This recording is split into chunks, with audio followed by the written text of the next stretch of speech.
It's another Raw video from your favorite YouTube scout, Draftrawthentic.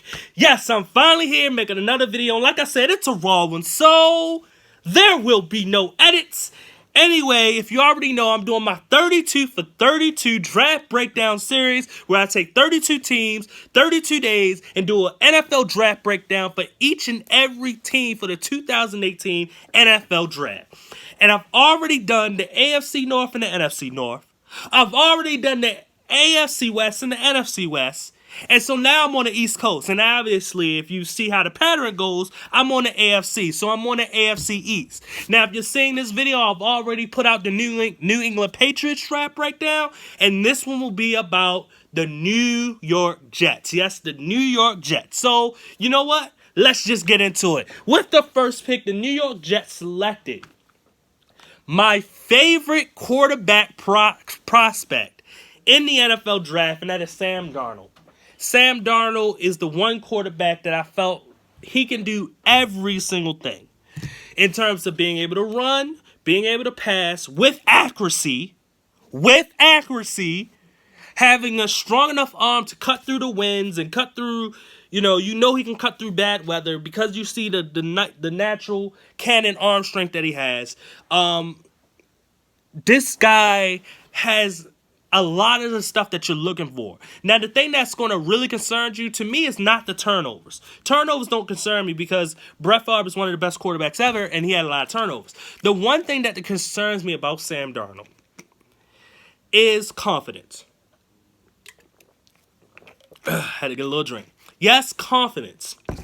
Confidence concerned me because he admitted this year that because of the Heisman hype, that he kind of felt like he had to put more on himself and had to make a lot more plays and had to be spectacular to win that Heisman, and he didn't have to do that. He just had to play good. He just had to play with who he was and who he could be. He held on the ball a little bit too long most of the time. He tried to live up to the hype. Later on in the year, he kind of calmed down and got back to what he did, but also the confidence thing, when the turnovers was happening, he did get a little down on himself, and that is a little concern because in the NFL, the pressure is a whole lot higher, especially when you get picked by a team, not just the New York Jets, but a team in New York, one of the mecca places for sports, period. When you think of LA, New York, Dallas, those in probably Miami, I guess, those are the meccas of sports. Those are the sports where, not Dallas, but Texas in general, those are where the pressure is a lot higher.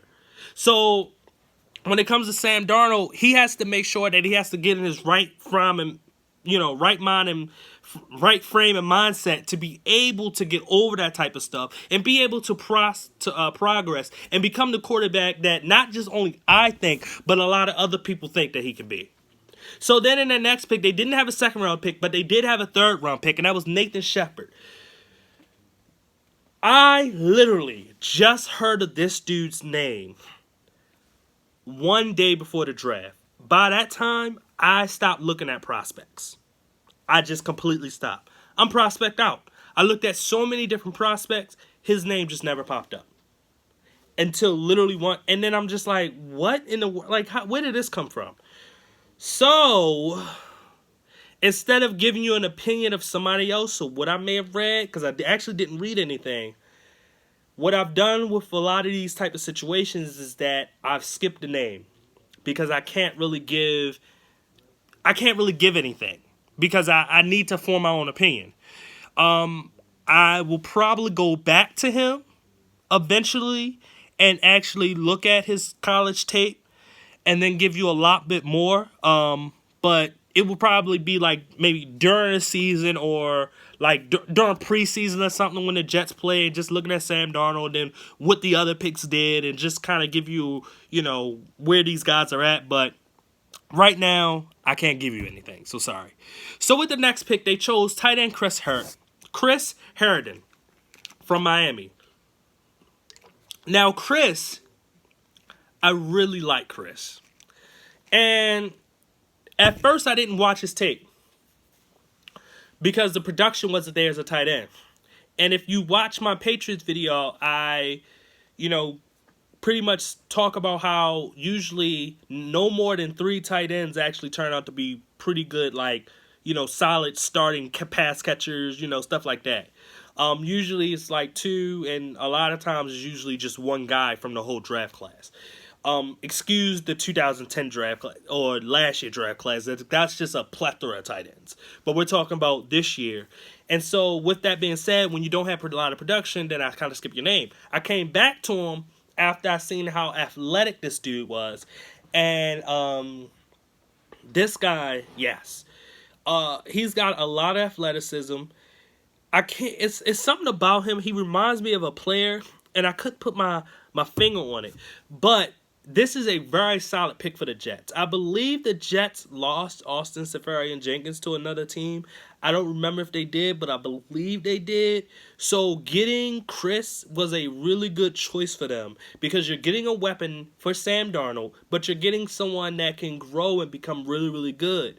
And with his ability, his natural abilities to make the big plays, he was one of the best tight ends I saw make plays after the catch. So that was something that was really, that I saw. I was just like, oh, okay, I see.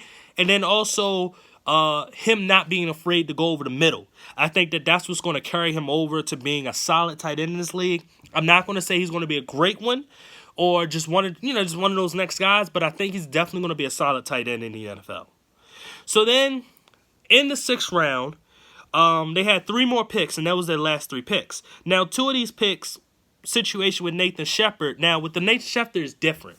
With these last 2, I never saw their name. I used 2 different websites, and I never saw their names as prospects, so I never looked at those prospects. So I don't know who these players are. And like I said, I'm prospect out. I'm not looking at no more tape until maybe after. Maybe I can give you a better opinion on what I think about these players, but these 2 players right here are, I don't know. Just pretty much. I just didn't get to watch any of them. And I'm sorry. I was about to say something, but like I said, if I read something, I don't want to form an opinion that someone else had and then give you that opinion and try to make it like it's mine. So no, I won't do that because a lot of time, not to say these media people lie, but they don't always have all the facts because they're hearing it from another source. And a lot of times, those other sources are not always right. So we'll just leave it as that. But when it comes to the other 6th round pick, the first one that they had Perry Nickerson. This dude was one of the fastest players I saw. And it's kind of, it's a little, applaud for him because he was one of the fastest players in the draft this year. He tied with, I think, 3 other people with a 4.32. So the speed showed up on film. Now, he's a cornerback from Tulane. Now, he's more of a smaller, short-statured type of cornerback, but he brings aggressiveness that you want to see. He reminds me a lot of a player that the Baltimore Ravens picked up 2 years ago named Tavon Young. The reason why it does is because they're smaller guys. Tavon was like 5'9", 180 pounds, ran in like 4.4s, right? But when we saw him play, he was so aggressive. He played with so much swag. He played with just so much like, you're not going to beat me. I'm going to beat you today. That's what he played with. And I see that in Perry Nickerson. Now, with his size, he can get bullied around in the NFL, which happened to Tavon Young his rookie year. This past year, he got hurt and didn't get to play, but his rookie year, it was a game against the Dallas Cowboys, and he was going against Dez Bryant, and Dez Bryant took him to school. Like, literally took that boy to school. And he bullied him. But he only bullied him because Dez is, like, 5 inches taller and about at least, what Dez, like maybe 215, so that's about 30, almost 40 pounds heavier. So, of course, he's going to bully him around a little bit. But with that swagger, that no-quit attitude, I can tell you the Jets picked up a really, really solid player when it came to Perry Nickerson.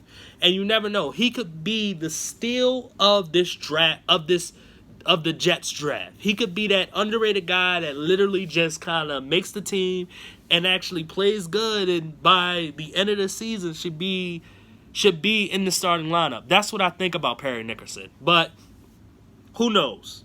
Who knows?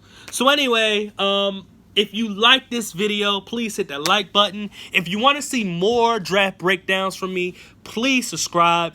If you want to comment, because maybe you didn't like what I had to say about a Jets player, or you want to just comment on a Jets player, period, and so we can debate about it, then please comment on this video. Please share this video so other people can comment and we can have this whole drafting community. Once again, this is Draftrawthentic. I thank you for watching. Goodbye.